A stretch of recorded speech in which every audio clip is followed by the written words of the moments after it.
Boa tarde, eu sou o Davi Ferreira, presidente da Alander.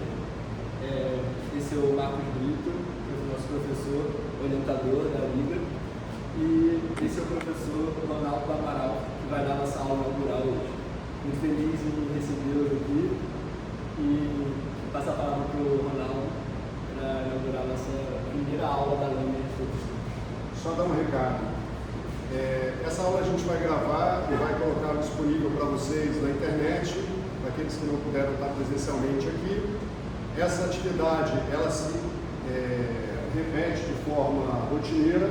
A gente vai ter sempre alguém do ambulatório de ortopedia regenerativa conversando com vocês sobre algum tema relacionado. Nessa primeira aula a gente vai fazer uma introdução das bases científicas e potenciais terapêuticos da medicina regenerativa e dar um spoiler para vocês. Nós vamos ter aí alguns convidados muito importantes nas próximas sessões, alguns convidados amigos de São Paulo, Salvador, Colômbia. Então, essa é uma atividade que você, aluno da FRJ, não pode perder. O Sr. Ronaldo é também meu orientador do meu doutorado. Muito obrigado. Bom, então, boa tarde a todo mundo, obrigado pelo convite, primeiro. Desejo aí grande sucesso à Liga Acadêmica de vocês e que tenha cada vez mais alunos presentes aí para participar e interagir, certo? Então, como já foi introduzido, a ideia hoje, por ser uma aula inaugural, eu pensei realmente em trazer um assunto bem abrangente, a gente entender conceitos de medicina regenerativa. Tá? Então, pode passar, por favor. Certo? Então, primeiro, vamos discutir sobre esse fascínio da regeneração. Onde que surgiu, como é que a gente traz isso, a gente vai perceber que isso é uma coisa bastante antiga, na verdade, e vamos trazer isso para os momentos atuais, dentro desse contexto que a regeneração é considerado um dos fenômenos mais extraordinários da biologia. Alguém sabe o que essa imagem aqui representa? Isso é um mito grego, não sei se é de conhecimento de vocês, quem gosta de mitologia grega, do Prometeu acorrentado. Então, de acordo com a mitologia grega, Prometeu era um herói grego que ele roubou o fogo do Olimpo e trouxe para os seres humanos. E, obviamente, ao ter o poder de manipular o fogo, os seres humanos ganharam uma independência muito grande dos deuses do Olimpo. E aí, então, Zeus puniu o Prometeu, prendendo a uma montanha, enfim, a um penhasco, onde rotineiramente vinha uma águia ou um abutre, depende um pouco da referência, e o castigo era que essa águia, esse abutre, comesse um pedaço ali, devorasse o fígado de Prometeu diariamente. E justamente o castigo estava no fato de que a gente tem uma noção, desde aí os gregos antigos, que o fígado já tinha um potencial regenerativo. Então o Prometeu, na verdade, ele nunca morria. Nesse castigo rotineiro, o fígado se regenerava e no dia seguinte vinha lá a águia e comia novamente. No dia seguinte, assim, o castigo eterno ali do Prometeu. Então a gente já pensa que provavelmente os gregos já tinham algo de conhecimento, já sabiam algo sobre a biologia do fígado e sobre a medicina regenerativa. Certo? Então o que acontece na verdade, e o fígado é um exemplo muito interessante para a gente trazer, quando a gente discute medicina regenerativa, porque está até um pouco no senso popular,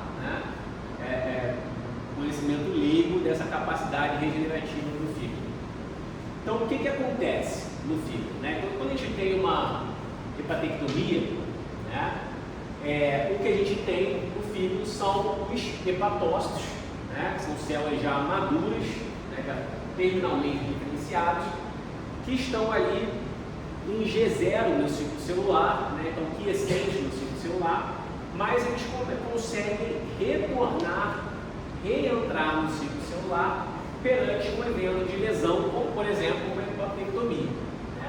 E aí o que acontece é que esses hepatócitos, né, que sobrevivem ali, que ficam no lobo remanescente, eles proliferam, né, e exercem essa capacidade regenerativa do fígado. Tá? Essa imagem aqui é muito interessante, que vocês percebam aqui, ó, está destacado aqui em branco o lobo direito sendo retirado, e aí o que acontece com a massa residual? Ela prolifera e aí regenera, entre aspas, esse fígado. Mas o que é a questão dessa regeneração no caso? Que a gente consegue perceber aqui. É uma regeneração, mas que na verdade a gente considera que é um crescimento compensatório. Vocês percebam que o lado direito, aqui o lobo direito, ele não de fato regenerou. Ele teve um crescimento compensatório da parte que permaneceu.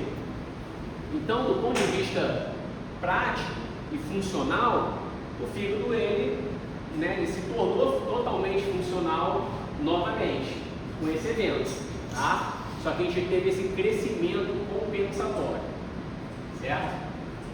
E aí, né, é um exemplo, na verdade, de regeneração de muito sucesso, mas é bom a gente ter isso em mente, né? É, na verdade, um evento de crescimento compensatório, tá? Demonstrando um potencial regenerativo excelente, e a gente pode discutir um pouco sobre outros tecidos, outros órgãos, né? Então, tecidos epiteliais, de uma maneira geral, e aí aqui trazendo o exemplo de pele, né? A gente tem um potencial regenerativo alto, tá? E aqui, por quê? Porque ali a gente vai ter células, né? Se a gente falar da epiderme, por exemplo, a gente vai ter células na camada basal da epiderme, né? Queratinócitos basais, que são ali como se fossem, de fato são células tronco unipotentes que vão proliferando e vão refazendo a epiderme. E a gente sabe que é um tecido com turnover, né? Ou seja, ele está continuamente sendo reposto, tá? Naturalmente, independente de lesão. Óbvio que se a gente tiver uma lesão, esse tecido que tem um turnover natural muito alto, ele vai ter uma tendência de ter uma capacidade regenerativa alta, certo? Enquanto que um outro tecido, como por exemplo o miocárdio, já não é um tecido que tem um turnover tão recorrente assim como um tecido epitelial, como uma epiderme, por exemplo. Daí, nesse caso, o potencial regenerativo vai ser muito baixo. A tendência é a gente ter uma cicatrização, a gente ter um evento ali semelhante a uma fibrose, né? Então, o que a gente percebe é que o organismo ele tem duas estratégias de reparo. A ideal é a regeneração, mas às vezes nem sempre a regeneração vai ser possível. E aí, no lugar da regeneração, a gente tem a cicatrização, né? Que é o reparo por cicatrização, que é basicamente deposição de colágeno, tá? É isso que a gente consegue ver, por exemplo, no miocárdio, né?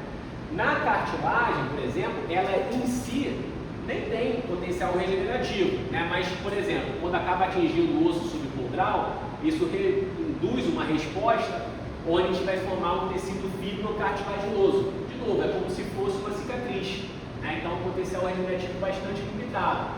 E no sistema nervoso central, a mesma coisa. Vocês devem ter ouvido falar, né, da cicatriz glial, por exemplo, né? De novo, é um processo de cicatrização, nessa potencial regenerativo mínimo, tá? Então, a primeira mensagem que é importante a gente ter é que o potencial regenerativo tem uma característica intrínseca dos tecidos, tá? Uma outra questão que a gente vai ver mais à frente é a característica extrínseca que está relacionada ao grau da lesão, a uma característica momentânea ali do indivíduo, né? Mas vamos ter em mente para essa característica intrínseca do tecido. Então, tecidos que são muito lábeis, né? Que tem um turnover muito recorrente, que estão sempre sendo repostos, que tem proliferação celular, eles vão ter uma tendência de ter um potencial regenerativo um pouco maior do que tecidos, por exemplo, ditos pós-mitóticos, né? Que vão ter um potencial regenerativo menor, tá? Então, justamente, a gente tem os fatores intrínsecos, né? Que é o tipo tecidual, a capacidade proliferativa intrínseca, a organização da matriz extracelular, se ela foi mantida, né, intacta com uma lesão, né? E e fatores extrínsecos, como inflamação, isquemia, infecção, uso de medicamentos, né, relacionados também ao estilo de vida. Né? Então, o envelhecimento, obviamente, a gente já sabe que o envelhecimento está relacionado a uma menor capacidade regenerativa. Então, são fatores que vão além das questões intrínsecas influenciar se aquele tecido vai ter uma capacidade regenerativa ou não. Certo? Então, é justamente isso. Né? Os tecidos lábeis de alto turnover, então epitélio intestinal, medula óssea é um excelente exemplo. Né? Por que a gente consegue fazer transplante de medula? Vou discutir um pouco mais detalhe mais à frente. Porque a gente tem ali um repovoamento, né, corriqueiro, a partir principalmente de células tronco, né, onde essa medula ela é reposta naturalmente. Tá? Então vai ter uma capacidade, né, são tecidos que as células estão continuamente no ciclo celular, vão ter uma capacidade regenerativa maior. Tecidos mais estáveis, né, mais quiescentes, como por exemplo fígado, rim, endotélio vascular, as células estão paradas, né, no ciclo celular, mas num evento de lesão elas podem reentrar no ciclo. O problema grande está mesmo a maior dificuldade regenerativa nos ditos tecidos pós-mitóticos, né? As células saíram do ciclo celular. Tá? Então a mensagem que a gente tem é que quanto mais diferenciado e pós-mitótico o tecido, maior o desafio para a medicina regenerativa. Né? Então neurônios e cardiomiócitos são células altamente especializadas, altamente diferenciadas, fazem uma função muito específica. E aí mais difícil vai ser para ter regeneração. Tá? Então, né, como é que a gente brinca com isso? Né? O Hipócrates ele tem essa frase, né, que a cura é uma questão de tempo, mas às vezes também é uma questão de oportunidade.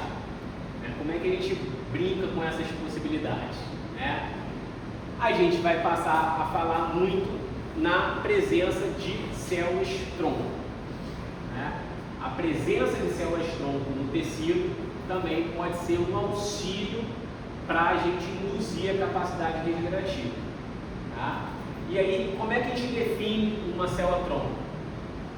Primeiro, uma célula indiferenciada, né, que não tem ali uma função específica já estabelecida. É uma célula que tem que ter uma capacidade de auto-renovação, ou seja, uma capacidade de, ao se dividir, né, uma das células filhas segue para o caminho de diferenciação e a outra se mantém como célula tronco. Tá? E obviamente nessa célula filha que vai seguir no caminho de diferenciação, né, ela vai gerar linhagens celulares funcionais específicas. Tá? E aí, né, então justamente esse esquema mostra isso, né, a célula tronco se dividindo, uma se mantendo como célula tronco, a outra formando um progenitor que vai seguir o caminho de diferenciação.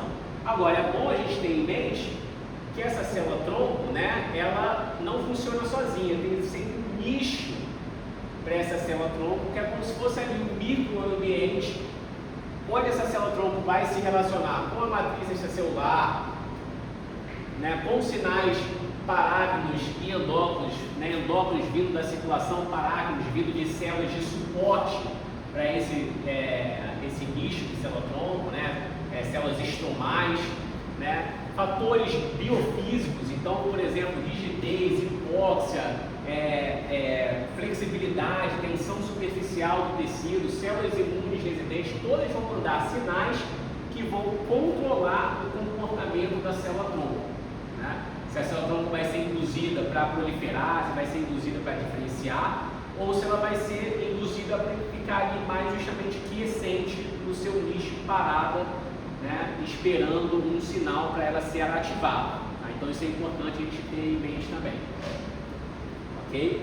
E aí, se ela for ativada, né, no contexto de lesão tecidual, ela vai, né, proliferar, né, ter uma indução de proliferação e vai formar, isso aqui é muito importante a gente ter em mente também, que são os progenitores teciduais, certo? Então a gente tem a célula tronco de fato, que está lá no começo da cascata de diferenciação, mas a gente tem os progenitores. Os progenitores, o que eles têm de diferente da célula tronco? Eles não têm essa setinha de retorno aqui, ó. Eles não têm a capacidade de auto-renovação, mas eles têm a capacidade de proliferação e diferenciação até formar as células terminalmente diferenciadas. Isso é importante a gente ter em mente, porque a gente fica sempre falando célula-tronco, mas quando a gente vai falar, né, em aplicação de medicina regenerativa, muitas vezes a gente pode conseguir sucesso também a partir desses progenitores. Tá? Ok. E aí vocês sabem muito bem já que a gente tem todo um diferencial de potencialidade das células-tronco. Né? A gente tem desde células-tronco unipotentes até células-tronco totipotentes, dependendo então da capacidade de diferenciação. Então, a totipotente na verdade é o cigoto, né, fecundado, e os blastômeros iniciais, porque eles são capazes de diferenciar em literalmente todos os tecidos, tanto os tecidos, né, ditos intraembrionários, como tecidos ditos extraembrionários, né, que seriam dos anexos embrionários. As células pluripotentes, né, são as células ali da massa interna do blastocisto, né, para lembrar aí um pouquinho da embriologia, são as células que vão formar os tecidos intraembrionários, né, então os tecidos do corpo, mas não são capazes de formar anexos embrionários. Então são células ainda muito potentes, né, são as ditas pluripotentes, e são as ditas células-tronco embrionárias. Quando vocês ouvirem falar de células-tronco embrionárias, são justamente essas células da massa interna do blastocisto, e também mais à frente vamos falar um pouquinho das células-tronco de pluripotência induzida. Tá? Agora, nos indivíduos adultos, a gente tem células multipotentes, como por exemplo a célula-tronco hematopoética, né? Vou falar mais à frente também da medula óssea, e a célula-tronco mesenquimal, ali muito relacionada à diferenciação em tecidos conjuntivos, ok? E a gente tem também, às vezes muito negligenciado, as células-tronco unipotentes, né? Que estão presentes ali, específicas, né, nos tecidos.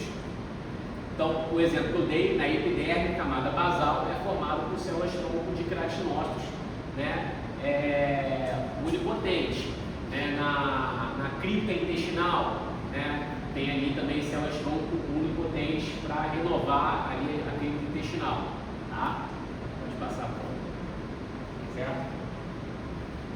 E aí, né, isso é tão interessante a gente perceber o papel das células-tronco no potencial regenerativo, que hoje a gente tem, né, essa figura aqui muito emblemática, que são, não vou saber uma tradução melhor, né, mas os hallmarks do envelhecimento, né, os principais fatores do envelhecimento. Então a gente tem aqui, né, disfunção mitocondrial, né, senescência celular, né, instabilidade genômica, mas olha uma das coisas que está lá: a exaustão de células-tronco. O esgotamento do reservatório do pool de células-tronco é considerado um pilar, né, central da fragilidade biológica que vai induzir o envelhecimento.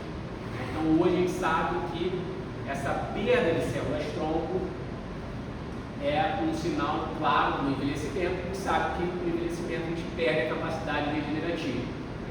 Como curiosidade, tem trabalhos, né, demonstrando, né, e explicando, por exemplo, né, a aquisição de cabelo branco no envelhecimento é justamente a perda do reservatório de células-tronco de melanócitos. E aí você, né, termina com esse reservatório de células-tronco de melanócitos, você para de tingir o cabelo com melanina e aí fica com o cabelo branco com envelhecimento. Vai dar um exemplo bem corriqueiro, assim, né? Ok, então vamos lá. Então a gente pode passar. A gente, né, sabe ali que a gente, né, tem o que eu espero ter passado para vocês aqui nesse momento. Os fatores, né, intrínsecos e extrínsecos que vão determinar ali a capacidade regenerativa dos tecidos, a importância das células-tronco, né, em diferentes tecidos para facilitar esse potencial regenerativo, vamos dizer assim.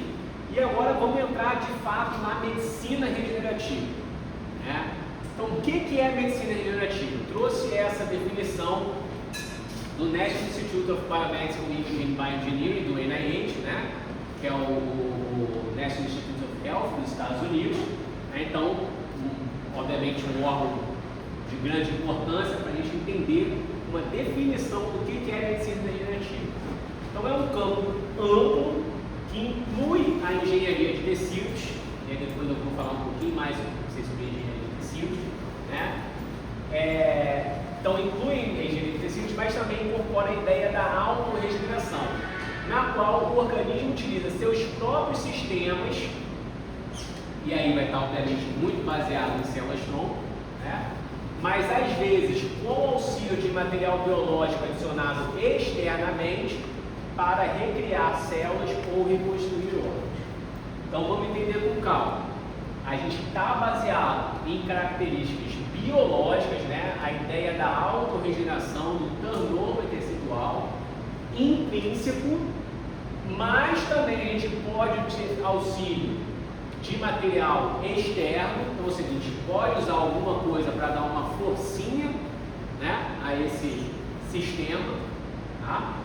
Com um objetivo muito claro, que é recriar células, né, tecidos ou reconstruir órgãos. Tá? Então, quais são os pilares, né, justamente da medicina regenerativa? É a terapia celular, então é o uso de células vivas, né? Então seja células-tronco, ou progenitores ou células diferenciadas para o tratamento, né? Então a gente vem somente com as células, né? Um outro pilar é a terapia gênica, ou seja, baseado na modificação do material genético para corrigir defeitos, né? Ou aumentar a capacidade regenerativa, tá? De um tecido, e a engenharia de tecidos, né, que normalmente vai combinar células com biomateriais, né, arcabouços, que são os scaffolds e sinais biológicos. Então ele incorpora aqui fatores da terapia celular e pode incorporar também fatores da terapia gênica. A gente tem exemplos de trabalhos, por exemplo, com biomateriais que incorporam moléculas, né, carreadores genéticos para fazer uma transfecção gênica. Tá? Então sempre com o intuito ali de a gente ou localmente, né, no próprio organismo, induzir a regeneração, ou você fazer essa recriação em laboratório, né, de um órgão inteiro e aí depois reimplantar. Na verdade o campo está indo mais para a ideia não de você ter um órgão completo, né, e implantado, mas de você ter ali algo que você induza no próprio organismo essa capacidade regenerativa. Então você vai ver com células, com terapia gênica, com biomaterial, com fator extrínseco qualquer, tentando esse objetivo. Tá? Então a medicina regenerativa já é realidade ou é apenas uma promessa? Isso aí é uma coisa que eu gosto sempre de trazer, porque quando a gente discute medicina regenerativa, parece muito ficção científica. Parece muito promessa e tal, mas eu vou mostrar aqui para vocês, e obviamente ao longo das discussões, das sessões aqui, acho que vocês vão ser expostos a diversas realidades onde já mostram que isso já é utilizado bastante em práticas clínicas. Tá? Então, primeiro de tudo, é o melhor exemplo. Gente, vocês querem aprender de medicina regenerativa, o que dá certo, o que não dá, etc., estudem transplante de medula óssea. Tá? É algo que já se faz há muitos anos, né?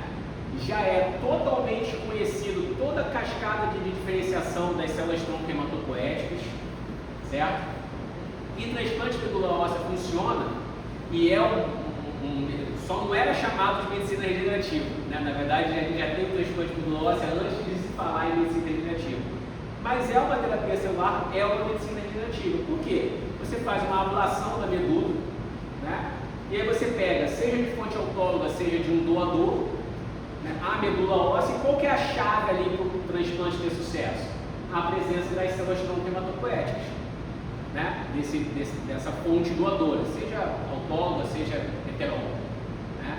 É você ter a presença dessas células-tronco hematopoéticas. E aí isso é reinjetado no paciente, né? E aí você tem uma repovoação da medula. Um órgão, né, que por exemplo, né, no paciente com leucemias e linfomas, ele é tem a ablação, né, da medula, perde todas as células hematopoéticas, né, e aquilo é injetado. Então, é um exemplo máximo de reconstituição de um sistema complexo. Assim, é pouco comentado, mas é realmente, ao meu ver, o melhor case de sucesso de medicina regenerativa, de terapia celular que a gente pode pensar e que já está aí há muito tempo, certo? Então, o que a gente faz hoje, fonte de célula-tronco hematopoética, né? A medula óssea é a principal, mas a gente tem também o sangue periférico mobilizado, o esquema que estava mostrando, né? Você tem uma utilização de fármacos, você mobilizar essas células para o sangue periférico, e tem também a questão do sangue de cordão umbilical começando a aparecer aqui, vocês devem conhecer também, e aí trazendo a discussão um pouco que é também importante para a indústria, né, para a comercialização. A gente tem, inclusive no Brasil, né, empresas que prestam serviço de congelamento de sangue de cordão umbilical, com a ideia de você ali ter um congelamento dessas células e, se necessário for, futuramente você poder utilizar. Tá? Desde 1971, né, tá aqui o Friedrichstein. Isso aqui é uma cultura de células com as colônias, unidades formadoras de colônias fibroblastóides, né, estão incorporadas em root. A gente tem a ideia, né, também na medula óssea, mas não células hematopoéticas, essas células com características de adesão ao plástico, né, morfologia fibroblastóide, não parecem fibroblastas, com capacidade de diferenciação estrogênica, lipogênica, e depois a gente viu também condrogênica, né? Então, ou seja, essas ditas células mesenquimais, né? Com muita aplicação na ortopedia, né, em vascular, dermatologia, estética, porque está muito relacionado a essas vias de diferenciação e capacidade de diferenciação em tecidos conjuntivos, né? Então, a gente sabe da existência dessas células desde 1971, né? E lá em 1991 que teve, na verdade, né? Eu tenho aqui, eu posso falar que tem uma foto aqui eu com Arnold Kaplan, né? Que foi quem cunhou o termo mesenchymal stem cell, né? Célula-tronco mesenquimal, tá? E onde a gente começou aí na década de 90, dos anos 2000, a ter os ensaios clínicos com essas células, certo? E é interessante que o próprio Kaplan, né, ao longo do tempo, ele propôs, né, isso obviamente não foi só ele, mas ele reconheceu, e teve muitos outros pesquisadores, né, o Paulo Bianco, por exemplo, propondo essa ideia, e é por onde eu acho que a medicina regenerativa vai um pouco no futuro, né, de mudar o conceito de célula-tronco mesenquimal, o conceito da célula se diferenciar e formar totalmente um novo tecido, mas a célula atuando como, entre aspas, né, farmácias celulares, esse efeito parável, a secreção de fatores tróficos sendo o principal mecanismo terapêutico hoje reconhecido dessas células-tronco. Né, elas modulando o ambiente ali daquela lesão, tentando fazer com que o próprio tecido seja com a capacidade imunomoduladora, seja secretando fatores pró-angiogênicos, por exemplo, né, que o próprio tecido conseguisse se regenerar, se restaurar. Então ele mudou hoje, para não perder, né, o MSC aqui, que ficou cunhado muito na literatura, né, o Kaplan ele sugere chamar, né, de medicina signaling cell, né, células de sinalização medicinais. Traz bastante aí, puxando bastante para a medicina regenerativa, né? Ele propôs essa mudança em 2017 e 2019, é esse o contexto que a gente está indo hoje em dia, né? E aí, uma outra questão interessante é onde estão as mesenquimais, né? A gente tem conhecimento ali da mesenquimal desde 1970, né? Mas ao longo dos anos a gente foi vendo, que é um grupo até brasileiro do Rio Grande do Sul, tá? Da Nancy Nardi, a ideia onde a gente teria essas células mesenquimais virtualmente em todos os tecidos e órgãos pós-natais, num nicho perivascular. Tá? A partir daí que surgiram os trabalhos, por exemplo, utilizando células derivadas de tecido adiposo, células derivadas da parede do cordão umbilical, que é a geleia de Wharton, né? Não é ali o sangue, mas é a parede do cordão umbilical, da polpa dentária, né? Da polpa dentária não sei se tem no Brasil, acho que sim, mas fora do Brasil tem, né? Inclusive se brinca muito, aqui no Brasil não tem tanto, né? O contexto da fala do dente, né? Mas fora tem bastante esse contexto, então tem empresas que brincam com essa ideia da fala do dente pegar o dente ali decíduo, né? E ter a fonte ali da polpa dentária com essas células mesenquimais, né? Podendo também posteriormente serem utilizadas. Além, obviamente, da medula óssea, né? Sinovial, criógeno, a possibilidade dessa presença dessas células. Então a gente tem em mente que a medula óssea continua sendo, digamos assim, o ator principal, né? A principal fonte de células mesenquimais, mas que está cada vez expandindo para mais possibilidades, levando em conta que essas células teriam esse nicho perivascular, certo? Então, hoje já é uma realidade o tecido adiposo, ele é uma fonte abundante, fácil coleta via lipoaspiração, então a gente tem ali a chamada fração vascular estromal, né, que tem essas células mesenquimais, já há diversos trabalhos utilizando essa fonte. A medula óssea continua, né, sendo a mais famosa, digamos assim, então a gente tem o aspirato de medula óssea, o concentrado do aspirato de medula óssea também, tá? E a gente começa a ter essas outras fontes, novamente, como eu falei, a geleia de Wharton e a polpa dentária, né, como possíveis fontes já aparecendo aí também, inclusive em produtos comerciais. Ou seja, como eu venho falando para vocês, essas células mesenquimais atuariam mais numa questão de imunomodulação, não, por exemplo, né, fazendo ali a mudança, né, do perfil dos macrófagos M1 mais pró-inflamatórios e macrófagos mais resolutivos M2, secreção de estímulos angiogênicos e sinalização, né, com fatores de crescimento, com vesículas extracelulares, vou comentar um pouquinho mais à frente, né, como exercendo um potencial regenerativo. Tá? E aí, olha só, qual que é o cenário global hoje? Né? Considerando lá aqueles três pilares. Aqui são só alguns exemplos, tá, gente? Então a gente tem empresas que já têm as células CAR-T, né? Não vou me aprofundar aqui, mas vocês devem ter visto, ter ouvido falar células com potencial na oncohematologia, tá?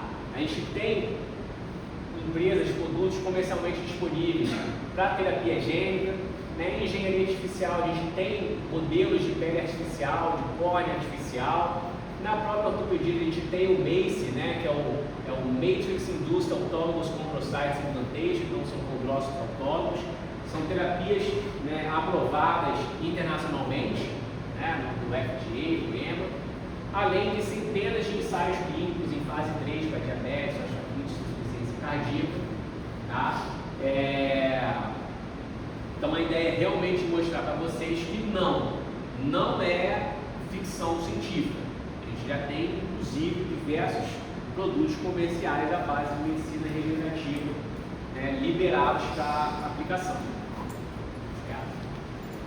Chama a atenção para vocês, né, a gente tomar cuidado, faço aqui a provocação, né, a gente tem toda hoje uma ideia inclusive de turismo de células tronco, né,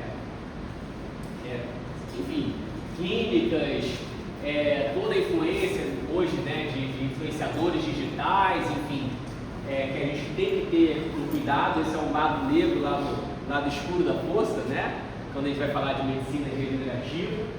Então, cuidado para não cair nesses esquemas, né, às vezes preços exorbitantes também, enfim. A gente tem que ter muito cuidado com isso, tá? Vamos sempre, a proposta aqui, né, do nosso grupo da gente fazer a ciência translacional, né? Da pesquisa ao paciente, né? Então, através de protocolos que passam desde a pesquisa básica, a pesquisa pré-clínica, ensaios clínicos, que vão ter aprovação regulatória, né? E daí ter a aplicação clínica, né? Onde a gente vai ter uma reprodutibilidade também mais comprovada, certo? Então, de novo, isso existe, tá? Existem produtos, protocolos que passaram por esses processos e, de novo, ao longo aqui da atividade da Liga, eles vão ser apresentados para vocês, certo? E aí, já fazendo também uma atividade um pouco imaginativa, mas também baseada no que a gente está vendo aí na literatura, queria trazer aqui para vocês, né, o que eu imagino que seja o futuro da medicina regenerativa. Certo? Então, vocês devem ter ouvido falar das células tronco de pluripotência induzidas, né, as IPS, o Nobel em 2012 ali para o pesquisador Yamanaka, né? Qual que é a ideia aqui? A gente pega células adultas e faz uma transfecção gênica, né, com os fatores de Yamanaka, e essas células passam a se comportar como células tronco pluripotentes, né? Isso obviamente foi um grande avanço, porque a gente inclusive deixa de lado um pouco da discussão ética, né, sobre a utilização de células tronco embrionárias. Não precisa mais utilizar um embrião para ter célula tronco embrionária, você consegue fazer as células tronco pluripotência, né, induzidas. Não à toa, esses estudos estão mais avançados no Japão, né? Tem alguns ensaios clínicos, por exemplo, para perda de visão acontecendo, né? E realmente parece ser, tanto no sentido da própria medicina regenerativa personalizada também, mas por exemplo, com modelagem de doenças, né? A gente vê recriação, enfim, de modelos de diferenciação celular de células doentes, né, comparando com células saudáveis. As próprias vesículas extracelulares, né, onde estão inclusos aí os exossomos. O que são as vesículas extracelulares? É a ideia da medicina regenerativa cell-free, né, onde você não precisa da célula, você utiliza aquilo que a célula produz. Então a gente hoje sabe que a célula não só secreta fatores tróficos diluídos ali, né, no plasma, enfim, no líquido intersticial, mas elas secretam também essas pequenas vesículas, né, esses exossomos, microvesículas, que são componentes, né, vesículas envoltas por membrana, contendo principalmente, né, microRNAs. E a gente já tem conhecimento grande acontecendo. Então, recentemente no Chile, a gente teve o primeiro ensaio clínico com vesícula extracelular para tratamento de osteoartrite, né, com alguma coisa positiva. Então, tem a vantagem de ter uma menor risco de imunogenicidade, fácil armazenamento e transporte, e além, no caso do sistema nervoso central, potencial para atravessar a barreira hematocefálica por ter um tamanho muito pequeno, né? E a gente também sairia de questões regulatórias envolvendo a injeção de células, né? Seria um produto derivado da célula, tá? A gente não tem como não falar, e aí trazendo um pouco para a engenharia de tecidos, né? A medicina regenerativa conversa muito com a engenharia de tecidos, a questão da bioimpressão, da biofabricação de órgãos, né? Bioimpressão 3D e 4D. Né? A questão do 4D aí, para quem não conhece, é a variável tempo. São órgãos que você imprime, né, tecidos que você imprime em 3D e que são modificáveis ao longo do tempo. Hoje a gente está falando não só de bioimpressão 3D, mas de bioimpressão 4D. Tá? Certo? As células CAR-T, como eu falei, também, inclusive aqui no Brasil, já tem exemplos de sucesso, onde são células, então são linfócitos T do próprio paciente, né, que são obtidos, modificados, né, passam a expressão do receptor, capazes de reconhecer células tumorais e, após essa reinfusão, né, matar essas células tumorais. Né? Então as células CAR-T já são bem vistas para tumores não sólidos, né? linfomas, leucemias, etc., com uma outra realidade aí, não só da medicina regenerativa, mas principalmente da terapia gênica, né? Onde a gente tem ali, tudo bem, mais do contexto, né, oncológico, né, de destruição tumoral, mas não deixa de ser ali uma terapia celular, uma terapia gênica atuando, certo?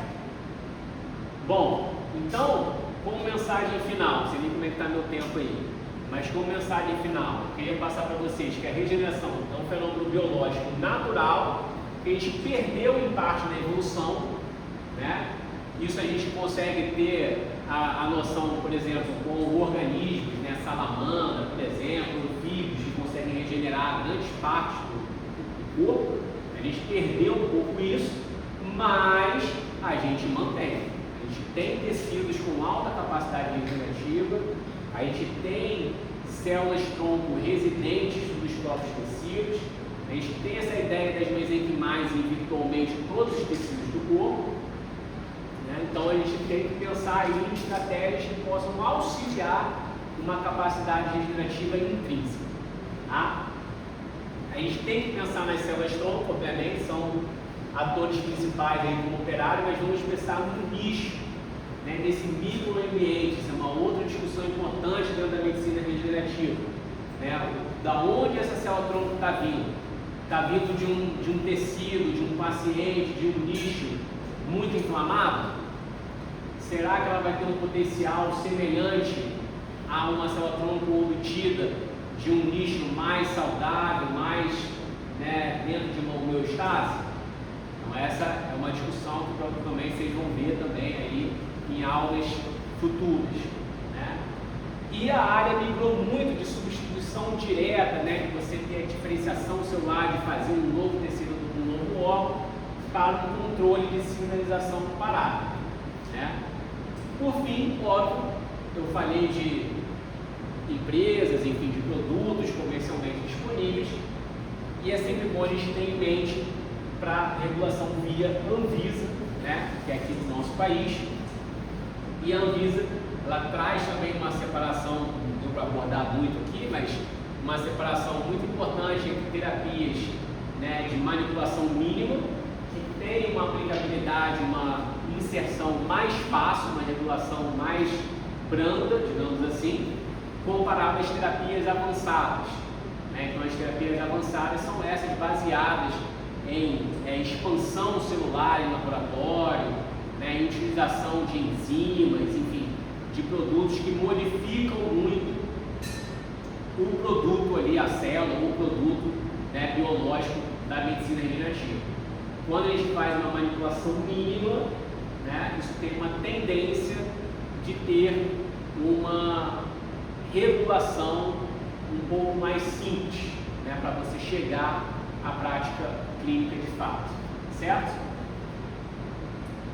Eu gosto sempre de trazer, e aí eu acho que tem tudo a ver com a medicina regenerativa, essa outra frase também do Hipócrates, né? São as nossas forças naturais dentro de nós mesmos, são os verdadeiros, não sei uma palavra melhor, curadores, enfim, das doenças. Né? Então, esta medicina regenerativa vem para dar uma mão a essa capacidade intrínseca que nós temos. Certo? Estou aberto aí a perguntas e a discussões do que quiser.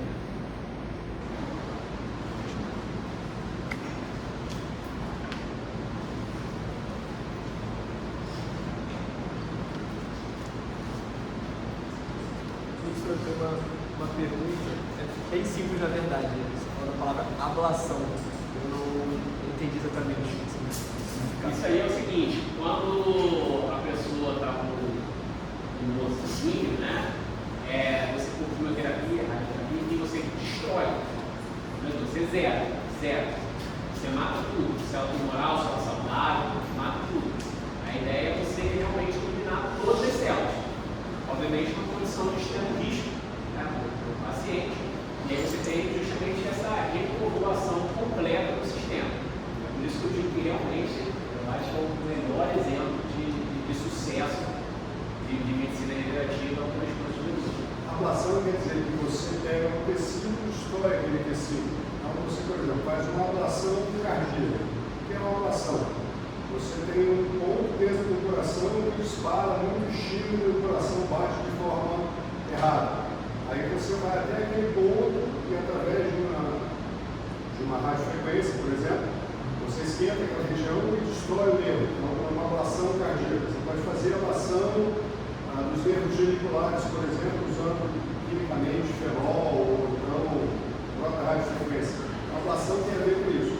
Em algumas situações você destrói, no caso da medula, você fica sem células, para de produzir células. E aí você repovoa o organismo com novas células não doentes. Você mata todas, as doentes e as saudáveis do corpo. E reabita esse corpo com novas células de doador e com situações do próprio doador. Aliás, aqui o HU é um dos poucos serviços que tem transplante de medula público, né? Tem o INTA também, obviamente, mas aqui o HU é a comemoração. Isso, fomos pioneiros. Isso, fomos pioneiros em vários aspectos. Mais alguma pergunta? Então, vamos lá, mais uma. Eu queria saber se esse potencial regenerativo com essas novas terapias, realmente o senhor acha que é promissor de chegar a ponto de ter uma regeneração ou ainda está batendo assim, a gente consegue fazer um tecido cicatricial de melhor qualidade e não uma regeneração totalmente propriamente dita em si? O que o senhor acha que está atualmente e o que espera para o futuro? Não sei dizer escala de tempo, mas eu acho que é bem possível da gente conseguir sim ter uma regeneração de fato completa, né? Por exemplo, pele, a gente consegue fazer, tem produtos, né? Que você tem pele artificial, enfim, matrinério, por exemplo, se você pesquisar, né? É uma pele ali modificada e queimada, você vai lá, coloca e depois de um tempo está totalmente normal, né? Teve recentemente até um tratamento com terapia gênica para epidermose bolhosa e o paciente também depois ficou normal, enfim. Então a gente, de novo, tecidos que têm essa capacidade intrínseca maior vai ser mais fácil, né? Então, medula óssea, a gente tem regeneração completa. Pele, são exemplos que a gente tem casos de sucesso assim, realmente muito bons. Né? Você consegue tratar queimados, não deixa de ser uma medicina regenerativa, você está regenerando um tecido totalmente danificado. Né? Não só com autoenxertos, mas com isso, com produtos, né, com peles artificiais. Isso já existe. Bom, para aqueles que estão vendo a gente por vídeo, quem quiser, as aulas são sempre às terças-feiras, no horário do almoço de meio-dia, 1 hora, na página da LABR dentro